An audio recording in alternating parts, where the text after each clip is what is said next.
అందరికీ నమస్కారం. మాజీ సీఎం కేసీఆర్ గారు. యెస్. కేసీఆర్ గారు ప్రెస్ మీట్ ముందు మాట్లాడుతూ చంద్రబాబు నాయుడు గారి మీద అక్కసు చిమ్ముతూ వ్యాఖ్యానించడం జరిగిందనమాట. ఇప్పుడు ఆ కామెంట్స్ సోషల్ మీడియాలో ఫుల్ వైరల్ అవ్వటం జరుగుతుంది. ఒకసారి ఈ కామెంట్స్ మీద డిస్కస్ చేసే ప్రయత్నం చేద్దాం. ప్రస్తుతం మనతోటి జర్నలిస్ట్ డీవీఎస్ గారు ఉన్నారు. వెల్కమ్ చేద్దాం. హలో సార్, నమస్కారం. నమస్తే. సార్, ఇప్పుడు కేసీఆర్ గారు అంటే పార్టీలో అసలు ఎలా ఓడిపోయాం, లేకుంటే రేవంత్ రెడ్డి గారి పాలన ఎలా ఉంది, వీటి మీద డిస్కస్ చేయకుండా చంద్రబాబు నాయుడు గారి మీద మాట్లాడడం జరిగింది. వీటిని ఎలా చూడొచ్చు అంటారు? ఇప్పటిదాకా చంద్రబాబు పైన కర్ణాటక వాళ్ళు ఏడుస్తున్నారు, తమిళనాడు వాళ్ళు ఏడుస్తున్నారు అనుకుంటున్నాం. ఇప్పుడు తెలంగాణ వాళ్ళు కూడా బిగిన్ చేశారా? హ్మ్. అంటే కర్ణాటకలో ఏదో హిందుస్థాన్ ఏరోనాటిక్స్ లిమిటెడ్ ఆంధ్రప్రదేశ్‌లో పెట్టించుకుంటున్నాడని కర్ణాటక మంత్రి కూడా గగ్గోలు పెట్టాడు. ఓకే. చంద్రబాబు లాంటి నాయకుడేంటి ఆ! ఇక్కడ ఈ విధంగా తీసుకునే ఈ బెంగుళూరు నుంచి దాన్ని అనంతపురం తరలించమని అడగటం ఏంటి అన్నట్టుగా ఆయన దాన్ని ఖండించాడు కూడా. ఎవరు? హ్మ్. చంద్రబాబు. నేను అదేమన్నా ఎక్స్‌టెన్షన్ ఏమన్నా చేస్తే ఇక్కడ పెట్టమని అడిగానే తప్ప, మీ దగ్గర ఉన్నది మార్చి ఇక్కడ పెట్టమని నేను అడగలేదన్నాను. Yes sir. అట్లాగే మనం అన్నా డీఎంకే వాళ్ళు కూడా తమిళనాడులో స్టాలిన్‌ని నిలదీశారు. ఏమని? సుందర్ పిచాయ్ తమిళనాడుకి చెందిన ఆయన. ఆయన గూగుల్ డేటా సెంటర్ విశాఖపట్నంలో పెడుతున్నాడు. మీరేం చేస్తున్నారు? హ్మ్. అంటే ఆంధ్రప్రదేశ్ అభివృద్ధి చెందుతుంది అంటే కర్ణాటక, తమిళనాడు, తెలంగాణ అందరూ రగిలిపోతున్నారా? Yes sir. మీ రాష్ట్రాలు బాగు చేసుకోమని మీరు అనుకోవటంలో తప్పు లేదు. ఆంధ్రప్రదేశ్ బాగుపడితే మీరు ఏడవటం తప్పు. Yes sir. ఇప్పుడు ఇక్కడ కేసీఆర్ చాలా రోజుల తర్వాత స్క్రీన్ మీదకొచ్చారు. అవును. ఆయన యొక్క పార్టీలో కుమ్ములాటలు, హ్మ్. అంతర్గత కోల్డ్ వార్, కుటుంబ సభ్యులే కొట్టుకుంటున్నారు. Yes sir. అవును. అధికారం లేదు. కానీ పార్టీపై ఎవరి ఆధిపత్యం నడవాలని చెప్పి కొడుకు, కూతురు అక్కడ మామూలుగా ఉన్నాయా సిగపట్లు? హ్మ్. వాటి గురించి డిసైడ్ చేసుకో, డిస్కస్ చేసుకో, పంచాయతీ చేసుకో. అంటే వాటి నుంచి దృష్టి మళ్లించడం కోసమే ఇవాళ చంద్రబాబు పైన దుమ్మెత్తి పోసాడా? తన పార్టీలో కొడుకు, కూతురు అధికారం కోసం కొట్టుకుంటున్నారన్న ఆ అంశంపై దృష్టి మళ్లించడం కోసమే మళ్ళా చంద్రబాబుని మళ్ళా దుమ్మెత్తి పోయటమా? Yes sir. పాలమూరు డీపీఆర్‌కి చంద్రబాబుకి ఏమైనా సంబంధం ఉంటుందా? చంద్రబాబు చెబితే వాళ్ళు డీపీఆర్ వెనక్కి పంపిస్తారా? డీపీఆర్‌లో హ్మ్. లోపాల వల్ల వెనక్కొచ్చిందా? ఇప్పుడు యెస్ సార్. ఇవాళ సీఈసీ సెంట్రల్ మరి వాటర్ కమిషన్ సీడబ్ల్యూసీ గాని, లేకపోతే మరి కేంద్ర జలశక్తి శాఖ గాని ఒక డీపీఆర్ ఎప్పుడు వెనక్కి పంపుద్ది? దానిలో ఏవో లోపాలున్నాయి. ఆ హ్మ్. లోపాలు సరిచేసి మళ్ళా ఆ ప్రభుత్వం పంపుద్ది. Yes sir. అది వదిలేసి అంటే చంద్రబాబుని బూచిగా చూపిస్తే బీఆర్ఎస్ బతుకుద్దన్న ఆరాటమా? హ్మ్. పోయిన నీ పార్టీని బతికించుకోవటం అది అందులో తప్పు లేదు. కానీ చంద్రబాబుపై దుమ్మెత్తి పోయటం ఏంటి? దీనికి దానికి ఏమన్నా సంబంధం ఉందా? Yes sir. ఇంకా ఎన్నాళ్ళు ఇలా కేసీఆర్ గారు ఏపీ మీద కావచ్చు, ఇలా దుమ్మెత్తిపోయడం, ఇలా ఎన్నాళ్ళు చేస్తారంటారు సార్? ఇప్పటికి గూడా ఆల్‌మోస్ట్ కేసీఆర్ గారికి 70 ఇయర్స్ వచ్చినట్టున్నాయి. ఈ జగన్ జన్మదినం సందర్భంగానేమో ఇక్కడ తాడేపల్లి ప్యాలెస్ చుట్టూతా కేసీఆర్ ఫ్లెక్సీలు పెడతారు. హ్మ్. అక్కడ కేసీఆర్ ఏమో చంద్రబాబుని దుమ్మెత్తి పోస్తాడు. కేసీఆర్ చెప్పింది కరెక్టే 100%. ఆయనసలు అబద్ధాలే ఆడడు అనేమో గుడివాడ అమర్నాథ్ క్లీన్ చిట్ ఇస్తాడు. హ్మ్. ఆ! అంటే ఏంటి ఇదంతా?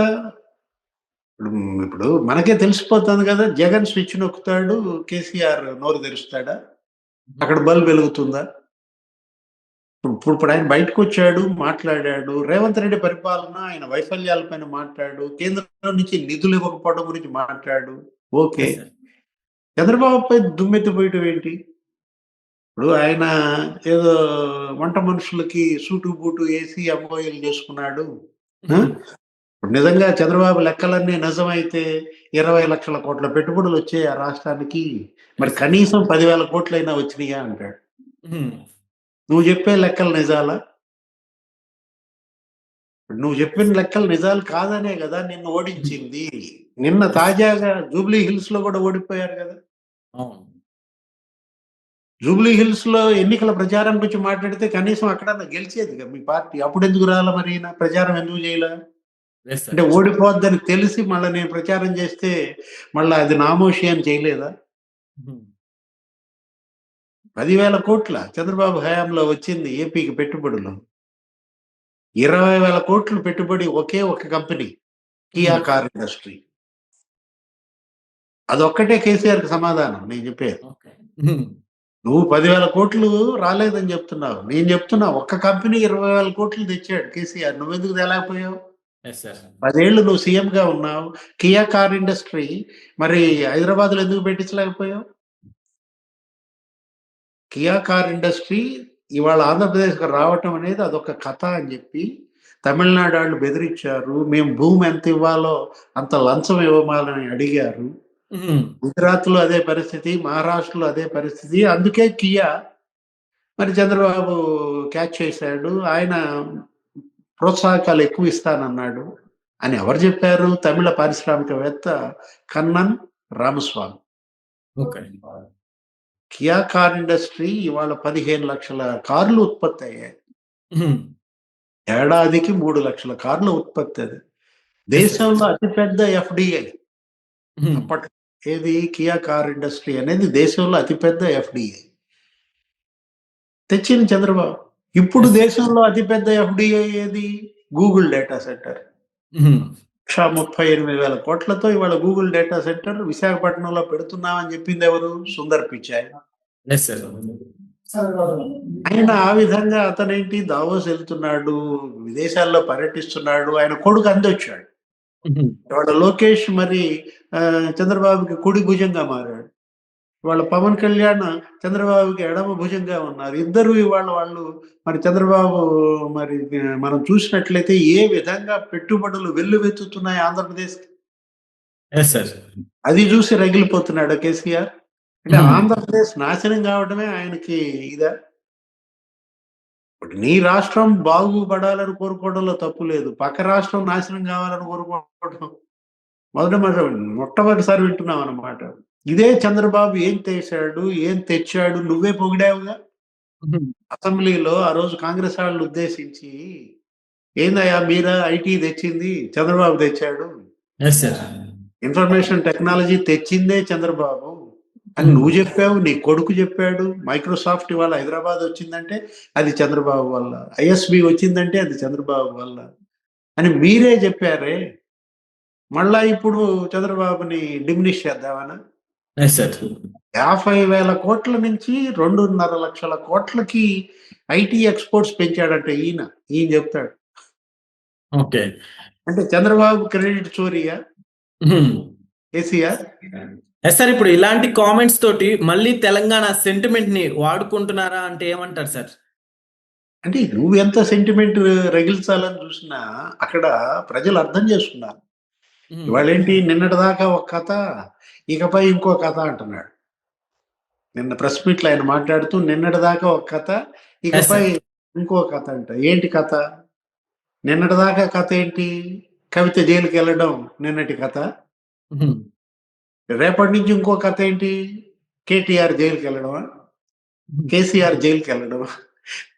అంటే జైలుకెళ్ళే కథలు చెప్పుకునే పరిస్థితుల్లో ఇవాళ కేసీఆర్ కుటుంబం ఉందంటే, మీకు కనీస సానుభూతి రాలేదంటే, ప్రజలు ఇవాళ అవినీతి కుంభకోణాల పట్ల ఇవాళ తిరగబడుతున్నారు. Yes sir. పాలమూరు దిండి ఇప్పుడు నువ్వెందుకని కంప్లీట్ చేయలేకపోయావు? ఇప్పుడు ఆ రోజు కల్వకుర్తి ఎత్తిపోతల పథకం, భీమా ఎత్తిపోతల పథకం, నెట్టెంపాడు ఎత్తిపోతల పథకం ఇవన్నీ చంద్రబాబు హయాంలో తీసుకొచ్చినాయి. ఏది? మహబూబ్ నగర్‌ని ఆయన దత్తు తీసుకొని అక్కడ అనేక లిఫ్ట్ ఇరిగేషన్ స్కీమ్‌లు ఆయన తీసుకొస్తే తర్వాత వచ్చిన వాళ్ళు ఎందుకని కంప్లీట్ చేయలేకపోయారు? Yes sir. అవును. వాటిని కంప్లీట్ చేయకుండా నువ్వు కాళేశ్వరం ఎందుకన్నావు? కాళేశ్వరానికి నువ్వు పెట్టిన డబ్బులతో ఇవన్నీ కంప్లీట్ అయ్యాయి కదా. అది కాస్త కూలేశ్వరం చేసుకున్నావు. ఇప్పుడు దాని మీద కమిషన్, విచారణలు, నువ్వు కూడా విచారణకి వెళ్ళావు. Yes sir. 1,00,000 కోట్లు తీసుకెళ్లి కాళేశ్వరంలో పోసి కమిషన్లు తీసుకుని ఒక్కొక్క ఇంజనీర్ మామిడి తోటలంట. యెస్. ఎవరు? కేసీఆర్ హయాంలో పనిచేసినటువంటి కాళేశ్వరంలో పనిచేసినటువంటి ఈఎన్సీ ఎంత సంపాదించాడు? ఇప్పుడు ఒక్కొక్కటి ఎవరిని కదిలిచ్చినా గానీ 100 కోట్లు, డజన్లు ఎకరాల మామిడి తోటలు, అటు హైదరాబాద్‌లో, ఇటు మరి కరీంనగర్‌లో వాళ్ళ యొక్క ప్రాంతాల చివరికి అమరావతిలో కూడా కొన్నారంట, విశాఖపట్నం కొన్నారంట. అంటే అవినీతి కుంభకోణాల్లో కూరుకుపోయినటువంటి కేసీఆర్ ఇవాళ అవినీతిని ఏ విధంగా వదులుచుకోవాలో చేతగాక మరోసారి చంద్రబాబు బూచిని తీసుకొస్తున్నాడా? ఆ రోజు జగన్ ఇలాగే చేశాడు. ఎస్ ఏంటి? సార్. కేసీఆర్‌ని గెలిపించడం కోసం ఏపీ పోలీసుని నాగార్జున సాగర్ మీదకు పంపించాడు. ఉహుం. ఆంధ్రప్రదేశ్ పోలీసుని సాగర్ ప్రాజెక్టు మీదకు పంపించి అక్కడేదో ఉద్రిక్తత సృష్టించి పాపం ఎలక్షన్‌లో కేసీఆర్‌ని గెలిపిద్దాం అనుకుంటే జగన్ నాటకం బెడిసి కొట్టింది. Yes sir. ఆ! ఇప్పుడు ఈ నాటకాలకి కాలం చెల్లింది. తెరపడింది. ఇక కేసీఆర్ నాటకం, జగన్ నాటకం చూడటానికి జనం సిద్ధంగా లేరు. Yes sir. Okay. Okay sir. Thank you. నమస్తే.